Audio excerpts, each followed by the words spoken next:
पिछले वाले सेशन में हम लोगों ने जो इंडियन पॉलिटी के क्वेश्चन के बारे में जो हम लोगों ने चर्चा किया था, उसमें हम लोगों ने 5 क्वेश्चन देखा था। आज इस वीडियो में हम लोग सबसे इम्पोर्टेंट पॉइंट देखने जा रहे हैं, जो कि आपके एग्जामिनेशन के लिए काफ़ी इम्पोर्टेंट है।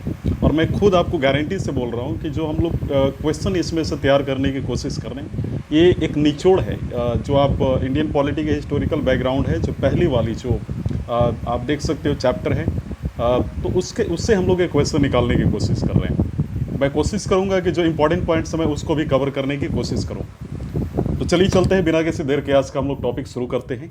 मुझे उम्मीद है कि आपको ये वीडियो पसंद आएगी। दोस्तों, हम लोग सभी लोगों ने पढ़ा है मॉर्लो मिंटो के बारे में, Minto Morley, right, Montagu Chelmsford, Mountbatten plan, Cripps proposal के बारे में। आज ये सब इन सारी चीज़ों के बारे में हम लोग चर्चा करेंगे, राइट। तो पांचवा जो हमारा क्वेश्चन है, भारतीय परिषद अधिनियम 1909 को भी कहा जाता है, यानी 1909 यानी जो गवर्नमेंट ऑफ इंडिया एक्ट 1909 यानी भारतीय परिषद अधिनियम 1909 जो बना था, उसको हम किस नाम से जानते हैं? तो ऑप्शन होगा आपका मिंटो मोरली सुधार।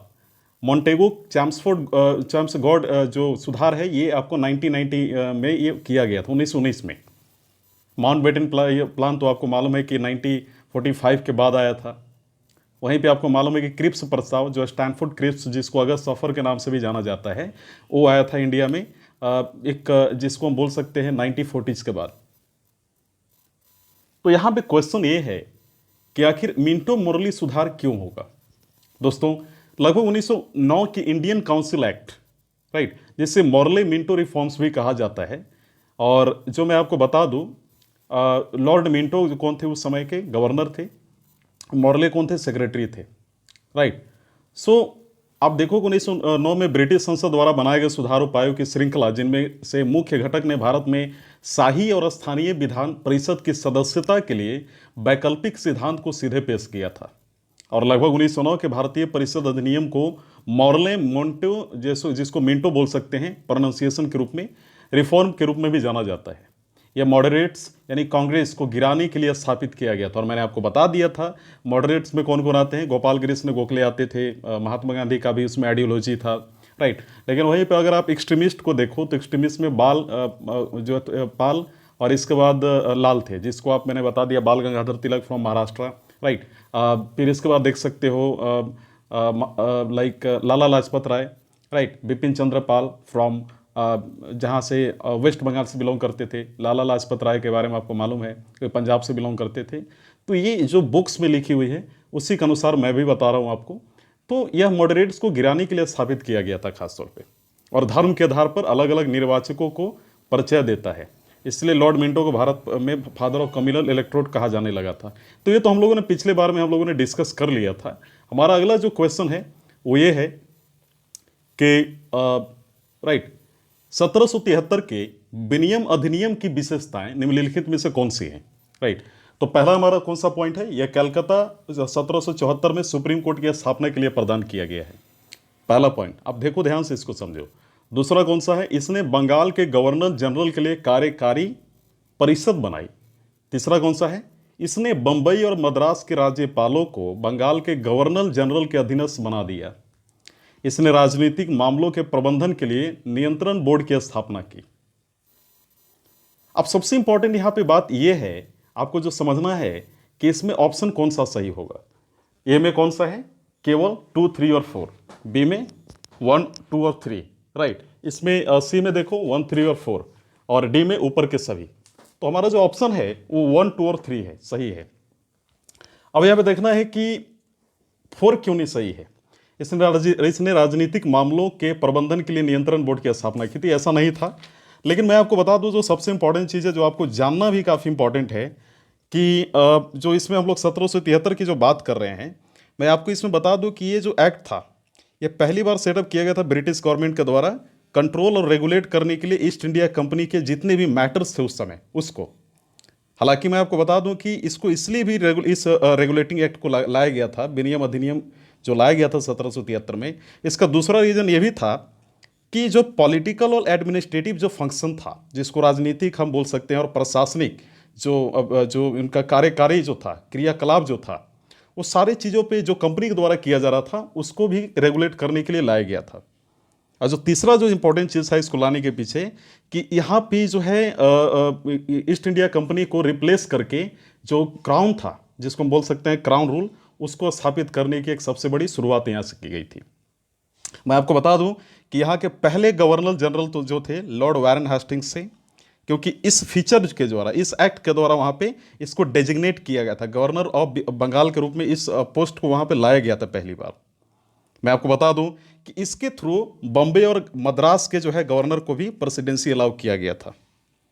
राइट। मैं आपको बता दूं दोस्तों, इसके बाद 1774 में सुप्रीम कोर्ट की स्थापना की गई थी कलकत्ता में, जिसमें एक चीफ जस्टिस हुआ करते थे और 3 जज हुआ करते थे। साथ ही साथ इसने क्या किया था कि जो सर्वेंट ऑफ कंपनी जो थे, जो अलग अलग कामों में लगे हुए थे और जो घूस लिया जाता था कंपनीज के जितने भी ऑफिशियल्स थे ईस्ट इंडिया कंपनी के, उसको भी प्रोहिबिट कर दिया था। राइट। तो ये तो हम लोगों ने देखा। और इसके बाद हमारा जो है आप देख सकते हैं यहाँ पे कि स्पष्टीकरण 1765 में ईस्ट इंडिया कंपनी जो अब तक विशुद्ध रूप से व्यापारी कार्य करती थी, बंगाल, बिहार और उड़ीसा के दीवानी यानी राजस्व और नागरिक न्याय के अधिकार प्राप्त करती थी। तो 1773 में मैंने आपको बता दिया कि का विनियम अधिनियम महान संवैधानिक महत्व है, क्योंकि यह भारत में ईस्ट इंडिया कंपनी के मामलों को नियंत्रित करने और विनियमित करने के लिए ब्रिटिश सरकार द्वारा उठाया गया पहला कदम था। तो मैंने तो ये आपको बता दिया, आप यहाँ पे देख सकते हो। लेकिन एक सबसे इंपॉर्टेंट पॉइंट जो ये है, जो मुझे यह बताना था यहाँ पे, कि इसमें किसी भी निजी व्यापार कंपनी के नौकरों के लिए मूल से प्रस्तुत या रिश्वत स्वीकार करने पर रोक लगा दी गई थी। और सबसे इंपॉर्टेंट चीज जो मैं आपको बताऊं, जिसमें से क्वेश्चन पक्का बनेगा, कि कोर्ट ऑफ डायरेक्टर्स यानी कंपनी की गवर्निंग बॉडी को भारत में अपने राजस्व, नागरिक और सैन्य मामलों पर ब्रिटिश सरकार को रिपोर्ट करना था। हालांकि इस प्रकार कंपनी पर ब्रिटिश सरकार के नियंत्रण को मजबूत करना बहुत इंपॉर्टेंट हो गया था। बाद में 1781 का संशोधित अधिनियम या सेट अधिनियम का निपटान ब्रिटिश संसद द्वारा 1773 अधिनियम में दोषों को सही करने के लिए पारित किया गया था। तो अगला जो हमारा पॉइंट है, आप इसमें देख सकते हैं कि 1784 में ईस्ट इंडिया एक्ट जो है लागू किया गया था। इसकी विशेषता ये थी कि कंपनी के वाणिज्यिक और राजनीतिक कार्यों के बीच प्रतिष्ठित था ये। इसने कोर्ट ऑफ डायरेक्टर्स को रेवेन्यू अफेयर्स यानी वाणिज्यिक मामलों का प्रबंधन करने की अनुमति दी थी। इसने राजनीतिक मामलों के प्रबंधन के लिए एक नया निकाय यानी बोर्ड ऑफ कंट्रोल बनाया था, एक ऑफिस बनाया था। और इस प्रकार इस समय दोहरी सरकार की एक प्रणाली शुरू की गई, यानी डायरेक्सी जिसको बोल सकते हैं। और नियंत्रण बोर्ड को भारत में नागरिक और सैन्य सरकार या ब्रिटिश संपत्ति के राजस्व के सभी कार्यों को निगरानी का निर्देशन करना था। हालांकि इसका एक और महत्व यह भी था कि भारत में कंपनी के क्षेत्र पहली बार भारत में ब्रिटिश संपत्ति कहलाते थे। आपको समझ में आ रहा है? तो आप दूसरा देख सकते हो कि ब्रिटिश सरकार के कंपनी के मामलों और भारत में उसके प्रशासन पर पूर्ण नियंत्रण दिया गया था, पूरा नियंत्रण पूर्ण तरीके से। तो ये तो हमारा क्वेश्चन है अगला कि which of the following leaders are correctly match to their portfolios in the first cabinet of free India. तो ये काफ़ी इंपॉर्टेंट पॉइंट है जो मुझे लगता है कि आपको ये जानना जरूरी है। इसमें से बहुत सारे क्वेश्चन बन सकती है कि निम्नलिखित में से कौन से सही तरीके से भारत के पहले मंत्रिमंडल में अपने विभागों से मेल खाते हैं। सरदार बलदेव सिंह रक्षा, ये तो सही है, राइट। डॉक्टर राजेंद्र प्रसाद खाद्य और कृषि। तो आप यहाँ पे देखो कि सरदार बलदेव सिंह, क्या यह सही है? आप यहाँ पे देखना है कि कौन से सही हैं। तो डॉक्टर जो सरदार बलदेव सिंह है रक्षा में, तो उनका बिल्कुल मैच नहीं करता है या नहीं करता है, आपको देखना है। आप सिंपली देख सकते हो कि फर्स्ट में क्या है, सरदार बलदेव सिंह रक्षा, तो ये सबसे पहले डिफेंस किए गए थे आज़ाद भारत के। डॉक्टर राजेंद्र प्रसाद खाद्य और कृषि, सही है। डॉक्टर जॉन मेथाई बीत, ये गलत है, फाइनेंस मिनिस्टर का पोस्ट उनको नहीं मिला था। तो देखते हैं ऑप्शन सी हमारा होगा 1 और टी। तो हम लोग पहला कैबिनेट कुछ इस प्रकार है, उसके बारे में थोड़ा चर्चा करते हैं। दोस्तों, जब हमारा पहला कैबिनेट बना था आज़ाद भारत का, इंडिपेंडेंट इंडिया का, तो जवाहरलाल जो नेहरू थे प्रधानमंत्री भी थे, विदेश मंत्रालय और राष्ट्रमंडल संबंध यानी हम बोल सकते हैं एक्सटर्नल अफेयर मिनिस्टर, राइट, और वैज्ञानिक अनुसंधान को लीड किया करते थे। सरदार वल्लभ भाई पटेल होम, सूचना और प्रसारण और स्टेट से संबंधित जितने भी मामले थे उनको संभाला करते थे। उसी प्रकार आप देख सकते हैं यहाँ पे कि राइट, अगला जो है डॉक्टर राजेंद्र प्रसाद खाद्य कृषि, मौलाना अब्दुल आज़ाद जो है शिक्षा को लेकर, right, doctor John Mathai railway and transport, RK Shanmugam Chetty बीत, डॉक्टर BR अम्बेडकर आपको मालूम है लॉ, जगजीवन राम श्रम यानी लेबर मिनिस्ट्री, सरदार बलदेव सिंह रक्षा जो कि हमारा पहला पॉइंट था, राजकुमारी अमृत कौर स्वास्थ्य, आपका बहुत इंपॉर्टेंट पॉइंट है ये, आपको याद रखना होगा, राइट। CH भाभा वाणिज्य, क्योंकि राजकुमारी अमृत कौर ने एम्स की स्थापना की थी दिल्ली में जो है, राइट, न्यू दिल्ली में। तो रफ़ी अहमद किदवा संचार का, doctor Shyama Prasad Mukherjee industry and supplies, यानी भारतीय जनता पार्टी के संस्थापक BN Gadgil, works, minds and power. चलिए अगला क्वेश्चन हम लोग देखते हैं। दोस्तों, निम्नलिखित में से क्या मोरली मिंटो सुधारों के बारे में सच है? सत्येंद्र प्रसाद सिन्हा वायसराय के कार्यकारी परिषद में शामिल होने वाले पहले भारतीय बने। पहला, इसमें सच हमें ढूंढना है, सत्य। दूसरा, सुधारों ने अलग निर्वाचक मंडल पेश किए। अब इसमें देखना है हमारा कौन सा सही, हमारा दोनों सही है, क्योंकि 1909 के अधिनियम को मोरले मिंटो सुधार के रूप में भी जाना जाता था। तो हम लोग जानते हैं लॉर्ड मोरले भारत के तत्कालीन सचिव थे। मैंने आपको पहले बोला था लॉर्ड मिंटो भारत के तत्कालीन वायसराय थे उस समय के। यह नरमपंथियों को खुश करना था, नहीं मॉडर्निस्ट को। तो इसने केंद्रीय और प्रांतीय विधान परिषदों का आकार बढ़ाया। इस 1909 के तहत जो हमारा केंद्रीय जो उस समय गवर्नमेंट ऑफ इंडिया लॉन्च हुआ था उसके अनुसार मैं बात कर रहा हूँ, जो फीचर्स इंट्रोड्यूस किए गए थे। केंद्रीय विधान परिषद में सदस्यों की संख्या 16 से बढ़कर 60 कर दी गई। प्रांतीय विधान परिषद में सदस्यों की संख्या एक समान नहीं थी। इसने केंद्रीय विधान परिषद ब्रिटिश अधिकारियों के बहुमत में अधिकारी बहुमत बनाए रखा। हालांकि इसने प्रांतीय विधान सभा परिषदों को गैर आधिकारिक बहुमत दिया। तो इसने दोनों स्तर पर विधान परिषद के विचारशील कार्यों, चर्चा करने और प्रश्न पूछने का अधिकार को बढ़ाया। आप समझ में आ रहा है आपको? यानी पहली बार, यानी अगर हम बात करें पार्लियामेंट में जो क्वेश्चन जो पूछा जाता है एमपीज के बीच में, जो 0 ईयर क्वेश्चन आवर के बीच में पूछा जाता है, उसी समय से शुरू हुआ था। उदाहरण के लिए अगर आप बात करो तो सदस्य बजट पर संकल्प लेते हैं और पूरक जो होते हैं प्रश्न पूछ सकते हैं। तो पहली बार इसने वायसराय और गवर्नर्स की कार्यकारी परिषदों के साथ भारतीयों के सहयोग के लिए प्रदान किया।